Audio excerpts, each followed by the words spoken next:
അമ്മൂമ്മേ, ക്ഷേത്രത്തിലെ കാശ് ടൗണിലെ ബാങ്കിൽ കൊണ്ട് അടച്ചിട്ട് വരാം. ശരി മോനെ.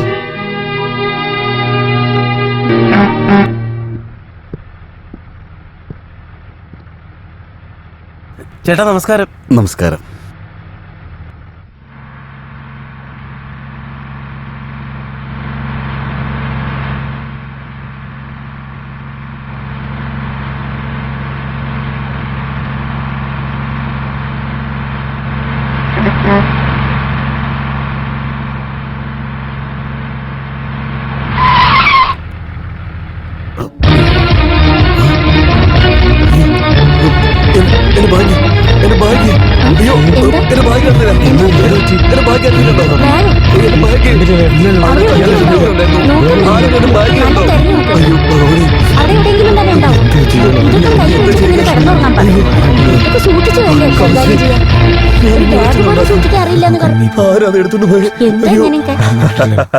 നാട്ടുകാരുടെ പൈസയൊക്കെ ശങ്കരെടുത്തെന്ന് പറഞ്ഞ നീ പോലീസ് സ്റ്റേഷനിൽ കംപ്ലൈന്റ് കൊടു. ഇൻസ്പെക്ടർ ആരാ നിനക്കറിയാലോ? അവന്റെ അനിയനാ. അനിയൻ ചേട്ടനെ അറസ്റ്റ് ചെയ്ത് റോഡിൽ വലിച്ചോണ്ട് പോകണം. അത് ഞാൻ എന്റെ ഈ കണ്ണുകൊണ്ട് കാണണം. അമ്മവാ, ഗുഡ് പ്ലാൻ. നോ സർ, അവരങ്ങനെ ചെയ്യുന്ന ഒരാളല്ല സർ. നിങ്ങൾ പറയുന്നത് വിശ്വസിക്കണോ അതോ നാട്ടുകാർ പറയുന്നത് വിശ്വസിക്കണോ? നാട്ടുകാരുടെ പണമൊക്കെ മോഷ്ടിച്ചു എന്ന് പറഞ്ഞ് നാട്ടുകാരെ കംപ്ലൈന്റ് വന്നിട്ടുള്ളത്. ചെന്ന് അയാളെ അറസ്റ്റ് ചെയ്ത് കൊണ്ടുപോവാ. 6000 പേരിട്ടിരിക്കുന്ന ഈ കാക്കി ഡ്രസ്സിൽ പോലീസ് എന്ന 3 അക്ഷരത്തിന് അഭിമാനമായി നീ മുന്നിലുണ്ടാവണം. അതാണ് എന്റെ ആഗ്രഹം. ചേട്ടൻ, അനിയൻ, സ്വന്തം ബന്ധം ഇതെല്ലാം മറന്ന് തെറ്റ് ചെയ്ത് സ്വന്തം വീട്ടുകാരായാലും ശരി, ഒരു ദയയും കൂടാതെ നീ അവരെ ശിക്ഷിച്ചിരിക്കണം. അതാണ് പോലീസ് ഡിപ്പാർട്ട്മെന്റിനെ നീ കൊടുക്കുന്ന ബഹുമാനം. എന്താ ആലോചിച്ചോണ്ട് നിൽക്കുന്നേ? എത്രയും പെട്ടെന്ന് പോയി അറസ്റ്റ് ചെയ്യ. Okay sir.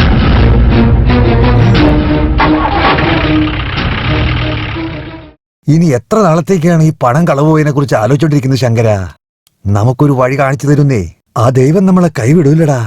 അതെ, നീ അതിനെ കുറിച്ചൊന്നും ആലോചിക്കണ്ട, ധൈര്യമായിട്ടിരിക്കടാ. ശങ്കർ ചേട്ടാ, നിങ്ങൾ അമ്പലക്കാശ് മോഷ്ടിച്ചോന്ന് പോലീസിനോട് ആരോ കംപ്ലൈന്റ് കൊടുത്തിട്ടുണ്ട്. അതുകൊണ്ട് നിങ്ങൾ അനിയൻ തന്നെ നിങ്ങൾ അറസ്റ്റ് ചെയ്യാൻ വേണ്ടി വന്നുകൊണ്ടിരിക്കുകയാണ്.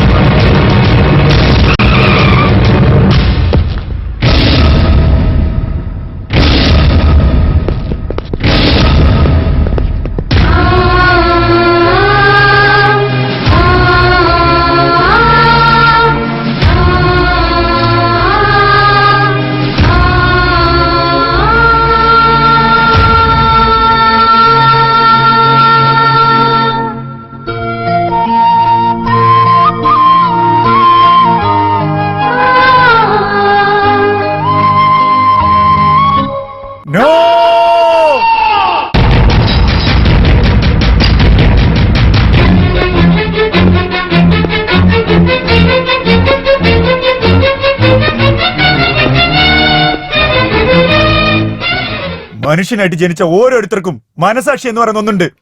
ആ മനസാക്ഷിയുള്ള ഒരുത്തൻ പോലും എന്റെ ഏട്ടൻ കള്ളനാണെന്ന് പറയില്ല. തെറ്റ് ചെയ്തവർ ശിക്ഷിക്കപ്പെടേണ്ടതാണ്. പക്ഷെ ഒരു തെറ്റും ചെയ്യാത്തൊരു നിരപരാധിയെ ശിക്ഷിക്കുന്നത് അതിലും വലിയൊരു തെറ്റാണ്. ഒരു തെറ്റും ചെയ്യാത്ത എന്റെ ഏട്ടനെ അറസ്റ്റ് ചെയ്താലേ ഈ ജോലി എനിക്കുണ്ടാവുള്ളൂ എങ്കിൽ എനിക്ക് ഈ ജോലി വേണ്ട ഏട്ടാ. നിങ്ങളെക്കാൾ വലുതല്ല എനിക്ക് ഈ ജോലി. എനിക്ക് നിങ്ങളാണ് വേണ്ടത്. നിങ്ങൾ മാത്രം.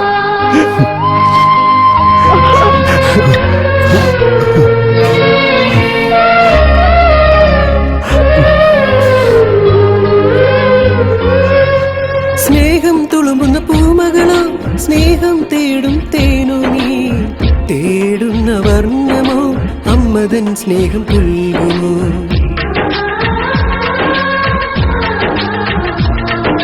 പൂമ്പാറ്റേ നീ വരുമോ, നവവധുവായി നീ വന്നിടൂ. പോരുന്നോ എൻ കൂടെ ആകാശമിതെന്നാലേ, ഈ കണ്ണുകൾ നനയുന്നിതാ. കൺമണി നീയല്ലേ, ഹൃദയത്തിൻ തേനിതാ. സാറേ, സാറിനെ കാണാനാരോ വന്നിട്ടുണ്ട്. വരാൻ പറ. ആയിക്കോട്ടെ സാറേ.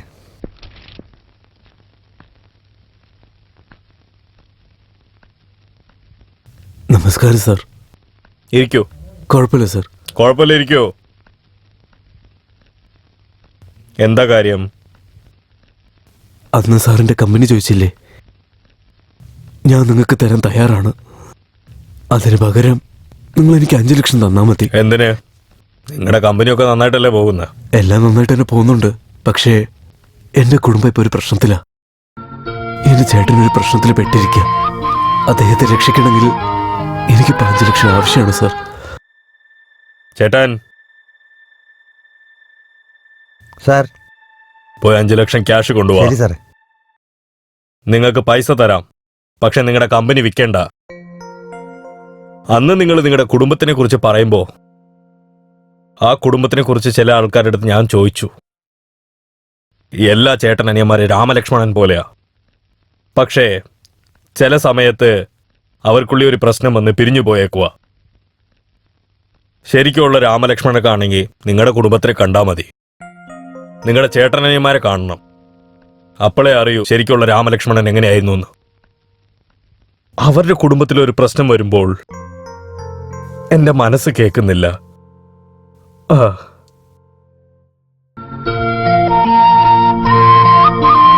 പണം കൊണ്ട് പല ഉപകാരങ്ങളുണ്ട്. കഷ്ടത്തിലുള്ള നിന്റെ ചേട്ടനെ രക്ഷിക്കാൻ ഈ പൈസ നിനക്ക് ഉപകാരപ്പെടട്ടെ. സാർ അത് പിന്നെ ചിന്തിക്കണ്ട സാർ. ഇത് വെറുതെ മേടിക്കാൻ നിങ്ങൾക്ക് കഷ്ടമാണെങ്കിൽ നിങ്ങളുടെ കമ്പനിയിൽ എനിക്കൊരു പാർട്ട്ണർഷിപ്പ് തന്നാൽ മതി. പ്ലീസ് മേടിച്ചോളൂ സാർ, മേടിച്ചോളൂ സാർ.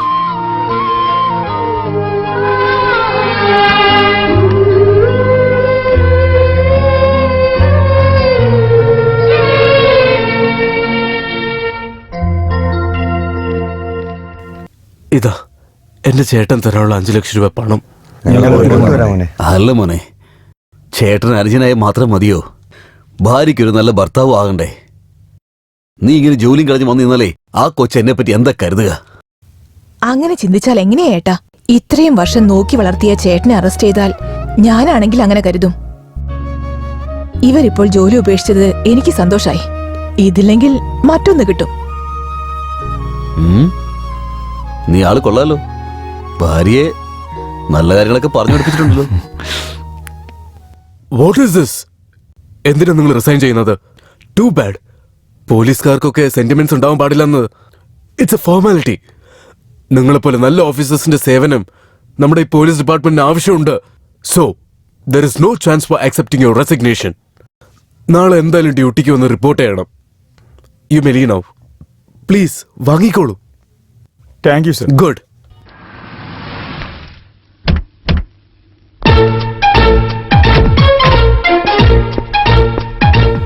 ശ്വേത, നീ ഇവിടെ തന്നെ നിൽക്ക്.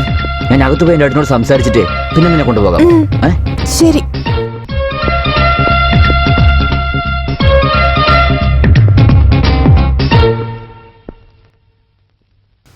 ചേട്ടാ. എന്താടാ? അത് പിന്നെ ചേട്ടാ, അതായത് ഇത് ചെയ്യാൻ ഞാൻ നിങ്ങളോട് പറഞ്ഞല്ലേ, അത് വന്നിരിക്കുന്നു. ഏത്? അതാണ് ചേട്ടാ, ഞാനൊരു കുട്ടീനെ ലവ്. വരാൻ പറയേ. ആ ശരി. എന്തു പറഞ്ഞു? Appointment fix.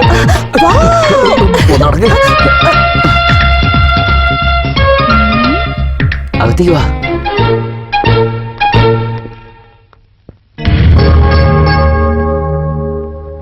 ഇത് 6 കഷ്ണങ്ങളാക്കി 2 ദിവസം കഴിച്ചു കഴിഞ്ഞാൽ എല്ലാം ശരിയാവും.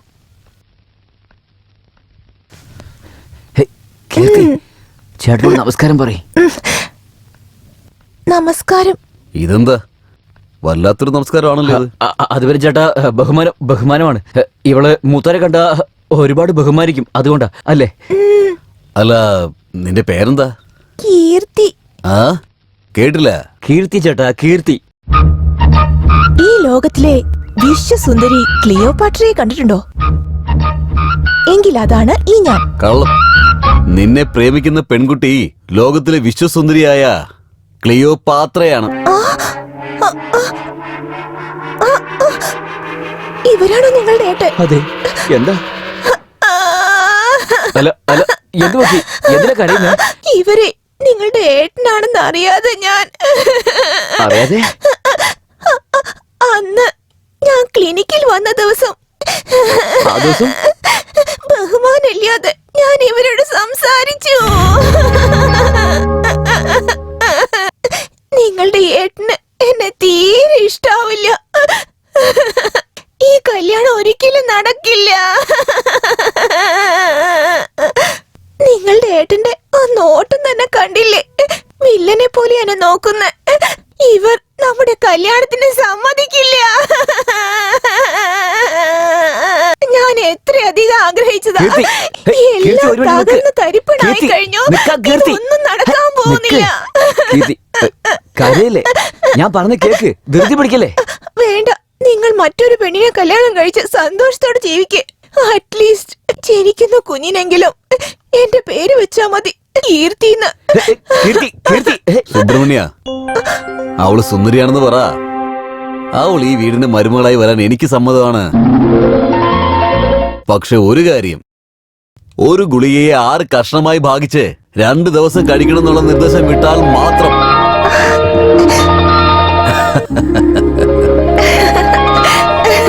ഭഗവാൻ നിന്നെ അനുഗ്രഹിക്കട്ടെ മോളെ. എത്രയും പെട്ടെന്ന് വീട്ടിൽ പോയിട്ട് വേണ്ടപ്പെട്ടവരെ കൂട്ടിക്കൊണ്ടുപോവാ. ഏറ്റവും അടുത്ത മുഹൂർത്തത്തിൽ തന്നെ നിങ്ങളുടെ കല്യാണം നടത്തി തരാം.